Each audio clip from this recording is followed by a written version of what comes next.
At the time being 6 o'clock, I'm going to call the Board of Health meeting to order. All members are present. Would everyone please stand and join me in the Pledge of Allegiance? I pledge allegiance to the flag of the United States of America and to the republic for which it stands, one nation, under God, indivisible, with liberty and justice for all. Thank you. You may be seated. We're going to start with our announcements from the Health Division of the Inspectional Services Department. It's never going to get old. And I'm going to speak right into the microphone because Kevin was complaining last week. All right, we have a few announcements. So first of all, the compost site, this Saturday is the last Saturday for the compost site. It'll be open its usual time, 9 to 2. And then we will be closed until April. And on that note, I am losing almost all my volunteers. Why? They are getting old. They are moving out of state. They are not complying with the rebate specifications. So we are, if we want to be open next year, we're going to need new volunteers. So I'm just putting the call out now. If you're interested in the senior tax rebate program, your first stop is to talk to Amy Barrett over at the COA, and then come see me. If you're interested in volunteering out of the goodness of your heart, please come see me. I'd be happy to go over it. What is the senior rebate? For working for a certain number of hours to the town hall, you get a rebate on your property tax. Oh, okay. I'm not eligible yet, so I don't know all the specifics. I am. So that's the compost thing. Let's see. Leaf pickup is this week. And I'm going to address some complaints that I got this morning right off the bat. So the leaf pickup is curbside. It's on your regular trash day. The town of Abington has had trash regulations for many, many, many years. Your trash needs to be out at 7 a.m. That includes your leaves. You may be used to having your leaves picked up at 2 o'clock in the afternoon or 3 o'clock in the afternoon for the last 30 years, but our drivers work their own schedule. We had a truck out at 7 a.m. this morning, and I got some rather nasty calls from people not understanding why the truck had already been in a neighborhood. If a truck misses a neighborhood, which sometimes happen, I can ask them to go back. If they are out at 7 a.m. and your leaves are out, I can't ask them to go back because they are just doing what they are contracted to do. And usually our trash and recycling driver work an entire day and then pick up the leaves. This year, Boston Carting has supplied a third driver. So they will be starting at 7 a.m. So please have your leaves out before 7 a.m. on your trash day. Be more than happy to pick them up. If they are missed, I will have volunteers at the compost site on Wednesday from 1 to 4, and then Saturday 9 to 2. So there's opportunities to get them up there. And last announcement. So every year we apply for the recycling dividend program. We got our grant this year, $3,780. That's half of what we got last year. Reason for that is a lot of the stuff that we have been doing is no longer awarded points because towns are expected to be doing those things. So unless we increase what we are doing in recycling, the grant's going to be smaller. That said, we were awarded $5,000 towards a shed to take latex paint for recycling. So once I get a okay from DEP to put the shed up at the compost site, we'll look into getting one of those, and then residents for free could drop off latex paint. And we'll work with, there's a company in Hanover that takes it and recycles it. Recolor, yes. Yeah, that's it. I was gonna say that. Yeah. That's great. And I'm pretty sure they will take it for free from us if we transport it to them, so. They're fabulous. They've been around for a long time. They Yeah. just take all the paint and they sell it. I was excited because I've applied for this grant a couple of years in a row, and we were denied the first couple of years because we're not open very often, but we were able to get it this year, so Awesome. I'm pretty excited about that. And that's all I have for announcements. Great. Any questions? None? All right, we'll get into our discussion and action items. First is to approve the meeting minutes of November 17th. I know there was some issues getting these out, but everyone does have a copy with them now. Do I have any action on that? I'll make a motion to approve the minutes from November. November 17th. Motion to approve the minutes from Katie. Do I have a second? I second. Carol seconds. Any further discussion? All in favor? Aye. Opposed? It's unanimous and they are approved. Right. We'll move on to our main discussion, which is regarding animal regulations. It's continued from what we've been talking about. So everybody does have with them a copy of the Town of Whitman's Board of Health Barn Animal Permit. Chris, I'm going to give you a minute to kind of elaborate. I think there's an email here as well. So if you want to talk about what we have in front of us. Yeah, so I talked to, and actually, if you look at the date on this, I had this conversation with Dan last year. So Whitman does not have animal regulations per se. They do have a permit application to catalog animals, and that is based off of 2 zoning regs. So the email I included here is just Dan was listing the 2 zoning regs that they use with animals. One has to do with stable site at least 75 feet from a property line with adequate fencing, and no livestock or poultry building within 50 feet of a lot line. Poultry within 20 feet of a lot line and not larger than 10% of residential floor space.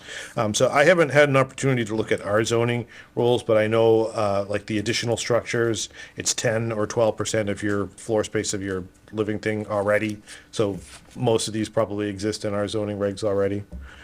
And that's the justification that they use, and then they just have this permit. They don't have any other, the Board of Health doesn't have any specific animal regulations.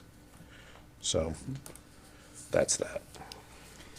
I was thinking about this a lot. In our conversation towards the end of the last meeting led me to think that maybe that's all we need is, like, re-register our dogs and make sure that they have their rabies certificate. So if we were to implement something similar, that they have a permit, on first permit, maybe it's a little bit more information-full, kind of who are the people and what is their feed and pest management. And then they renew every year. And that way the health inspector has a sense of who has flocks or any kind of animal in the town without our, 12-page animal regs? Yeah. And that were getting kind of complicated. And so this is really helpful to see that something pretty straightforward could be done. Now, I'm not sure whether that goes under zoning, under health. I mean, the town clerk takes care of the dog permit paperwork. And maybe, I don't know what you think about that. Yeah, you guys could write a reg just saying, Do it. A regulation requiring the registration of Registration. animals, Yeah, I was gonna period. say. And that's Yeah. all it Does is. it even have to be a regulation? Can't we just be a registration? Well, I mean, there's a fee associated with it. How does the fee get changed? Do we set the fee? I think if we have a regulation, then we have something we can amend. We don't just have a sheet of paper that's got nothing tied to it. Yeah, That was if my it's thought. just a registration, I don't think there needs to be a fee. It's like they're doing it because they're caring about their animals, they're caring about us being able to contact them if the need arose. If they If it don't. was a, Or what if they don't? but they should. Well, I think people should in good faith do it, but what if they don't? And I think will be people like that who won't, but Right. that will happen whether it's a regulation or a, But if we made a regulation, I guess what I'm getting at is we could impose a fine if we do feel that there's a public health need to know. yeah, I mean, like, for example, this application, it's a $5 fee, so if you set a $50 fine, it's just in people's best interest to just To do comply. $5 registration. Yeah.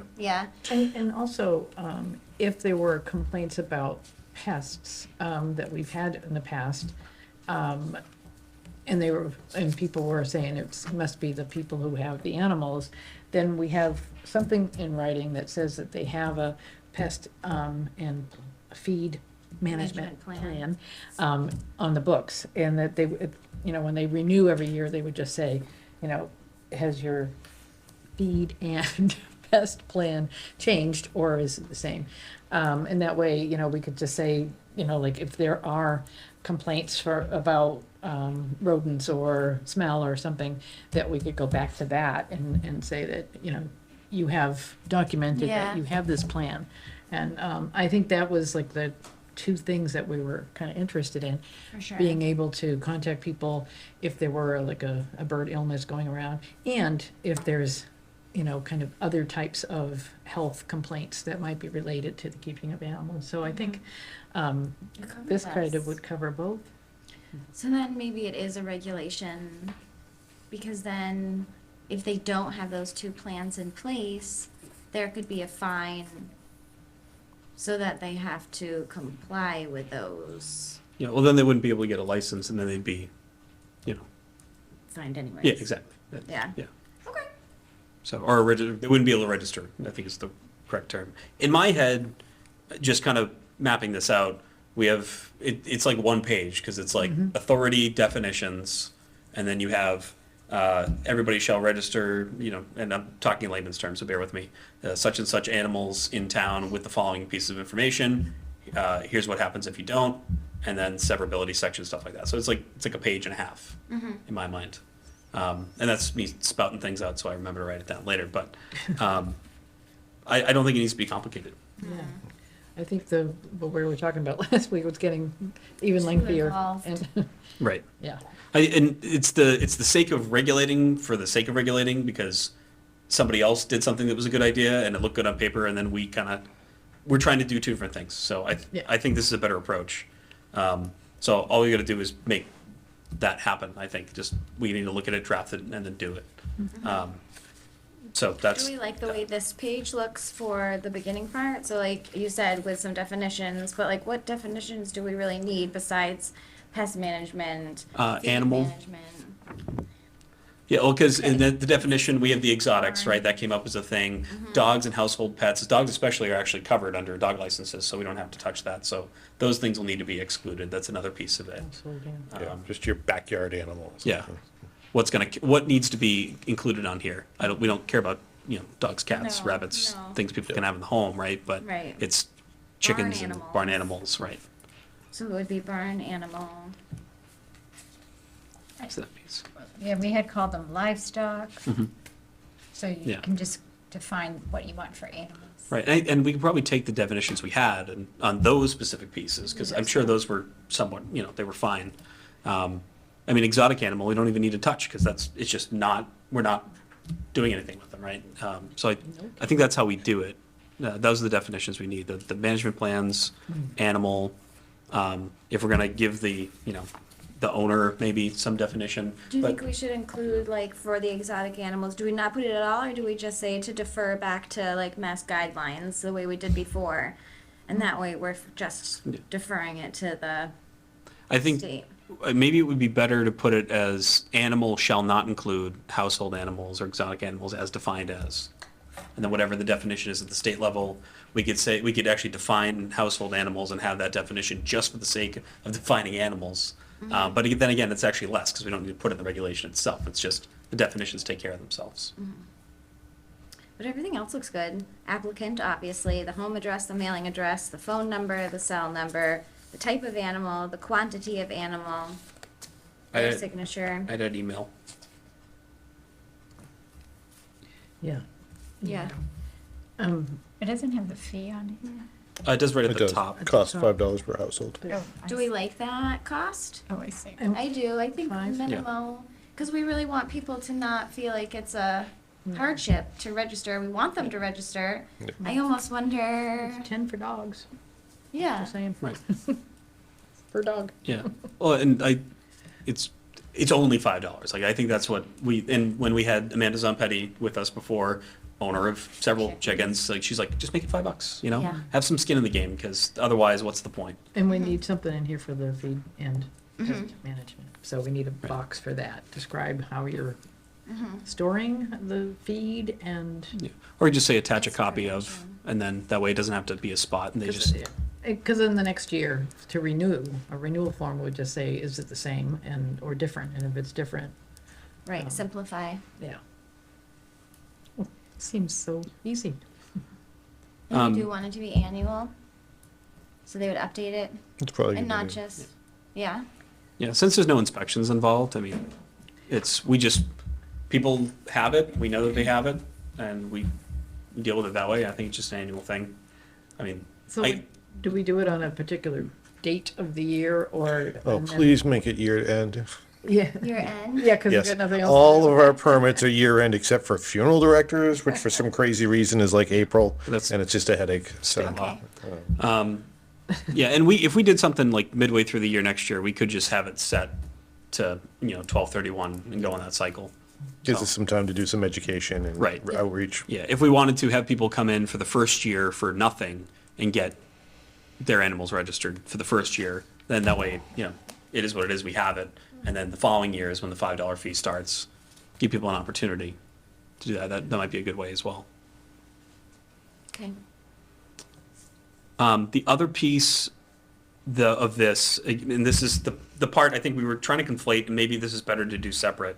Article 19 of the 2024 town warrant said that we approved, which was every owner of a stable shall license it with the Board of Health. The fee for such license shall be $40. The license shall be valid until the sale or transfer of property. That's now in the bylaws of the town, and we don't have a license for a stable. So that's what we also need to figure out. Now, here's what we could also do is set stable regulations. Chris and I were just doing some digging briefly and having this proposition. Foxborough, I think it's Foxborough. It might be Plymouth. It's Plymouth. Foxborough is not the one.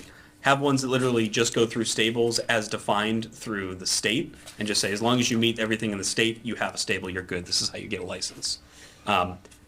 I think we should handle that separately now instead of trying to put them together, because that's where we're getting ourselves into trouble, is we were trying to conflate registering animals with then we need to worry about corrals and all these different things. It's not what we need to do. So I think we handle that differently. We try to keep it, in my opinion, as basic as possible to say, it's just, as long as you meet the requirements that you can build a stable and do it safely within all state and local guidance otherwise, great, sounds good.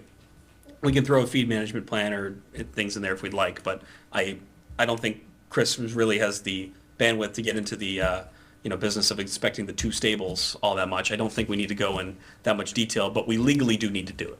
Right. So, Can I ask a question? Yes. I mean, it sounds like it's already done, but why is stables a health board thing and not like zoning or building? state law requires us to license all the fees and all the stables, and that the town meeting has to set the fee for that. So we're required by state law. That's why, what the rationale is, 1850s Mass General, Interesting. Is that General Court. different It's the than- same with the funeral directors. They are permitted and licensed by the state. Why we do it, I don't know. It's state law that local boards of health have to do it. I don't inspect the funeral homes. I just permit the directors. Right. So it's- Is a stable the same thing as a barn, or how are they different? We'd have to define that.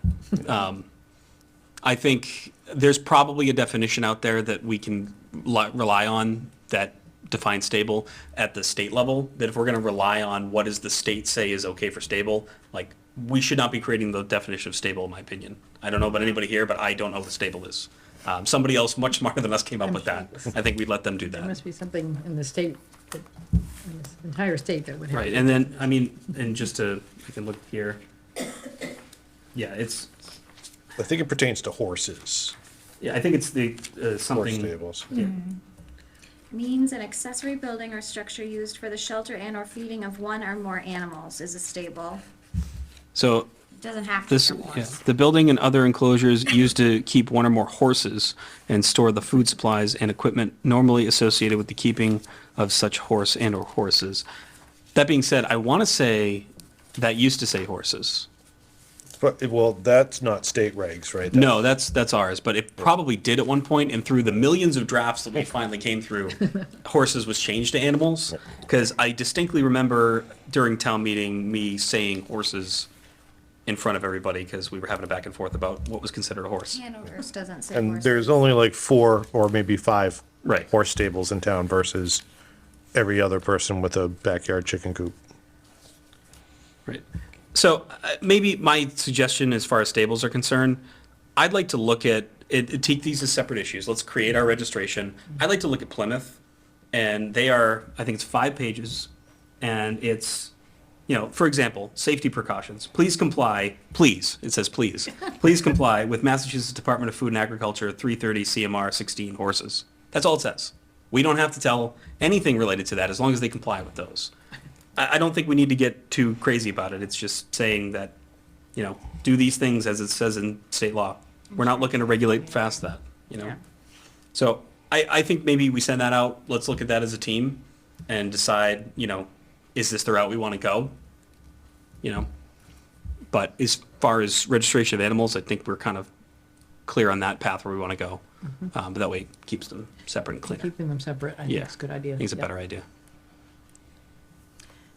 Would you like to Okay. volunteer for spearheading the stables? Oh, And absolutely. Carol and I can continue to Yeah. track at the, Perfect. No, we'll check Carol, I with Chris just about volunteered you, I should check in with you. I just said you and I would continue to spearhead sure. the, okay, that. I second that. thank you. Yeah, no problem with the stables. That's fine. So I'll own that. We'll keep doing it. Perfect. All right. Sounds good. Let's do it. Any other discussion on that we didn't talk about? No? Great. I wish they could be one, but it's okay. Yeah, oh, and maybe we make the two and we find a way to do that, but let's maybe handle them separately before we try and push them together. It's like when you know, blue and yellow look good separate, but, you know, they make green, but like, you do have to put some work into making it green. I don't know. Deal with my analogy. Chris, you want to do the health agent report? Sure. So we only have one inspection since the last meeting with Abington Senior Center. No violations found. Complaints, on 11/18, we had trash dumped in the empty lot at 10 Railroad Street, which is next to New England Art. Somebody dumped probably a truckload worth of trash, like from a house clean out. I cleaned it up myself. It's not my job, but it was already starting to spread and a resident had come in, so we took care of it. I did take pictures and found someone's name and address, so that was given over to the police and the police are doing an investigation. So somebody's getting fined for that. Is that $1,000 fine? Yep. Yeah, which the Board of Health can also fine on, but the police have more resources to get after a person. They get a little more teeth. So Chief Bonnie was more than happy to take it on. On 11/20, we had a noise violation complaint from 837 Randolph Street. That's landscapers. I issued a cease and desist. They basically had trucks backing up and idling at 5 in the morning. I have heard from the neighbors and that has ceased since I ordered them to cease. 11/21 Washington Street, complaint of rats and sofa in the driveway. Correction order was issued for that. 11/25 on Temple Street, a complaint about mattresses piled in yard. I wanted to bring this up because this happens every so often. A neighbor complained that somebody has a pile of mattresses in their yard. I legally, when I go out, I have to investigate all complaints, but legally, I can only do what's called fair view, which means, is it fair view? Anyway, from the street, what I can see from the street, and I can go into a driveway. I can't go any further than that. I can't go in somebody's yard to investigate a complaint. So I went out to Temple Street. The complainant had not left a phone number. I couldn't see anything from the front. So fair view, plain view. It's plain view, the plain view doctrine. That's the word I was looking for. So not being able to see anything from the street or the driveway, I can't issue a correction order based on hearsay. So I would ask people, if you can see something from your yard or house, you can take pictures, or if you make a complaint and you leave your information and invite me onto your property, I can then look over into a neighboring yard and take pictures and we can do something. But 11/29, I had a complaint, a vermin complaint. We got a complaint through the website of pests in a restaurant. I am not giving any more information than that at this time because I have not been able to investigate. I plan on going out tomorrow, and I don't want to, name a business based on hearsay. Sometimes vermin complaints are legitimate. Sometimes it's a disgruntled ex-employee. So we will be checking on that tomorrow. And finally, got a complaint this morning from at 190 High Street. They have a overflowing dumpster. This has been a fairly consistent complaint. I'm going to write a correction order ordering them to get a larger dumpster. Yeah, that's not a, that's a residence, it's not a business. Yeah, they have a very, I think it's either a 4 or a 6 family, and they have a very small dumpster. Okay. And I have gotten complaints from the neighbor at least every 3 to 4 months. So I'm just going to order the property owners to get a bigger dumpster. Or have it emptied That's- twice a week. That's under your purview, sure. No trainings or conferences this past week. And then below is just a list of everybody who sent in their permit renewals. Today was the deadline. After today, any permit applications that come in, it's double the fee. So we still have a few out there, but most businesses have gotten them in, so. That's it, unless anyone has any questions. No, thank you. All right. Any correspondence? Health Department Board, anyone? No? All right, well, with that, I will entertain a motion to adjourn. Make a motion to adjourn. Motion to adjourn from Katie, second from Lisa. All those in favor? Aye. Opposed, and we are adjourned.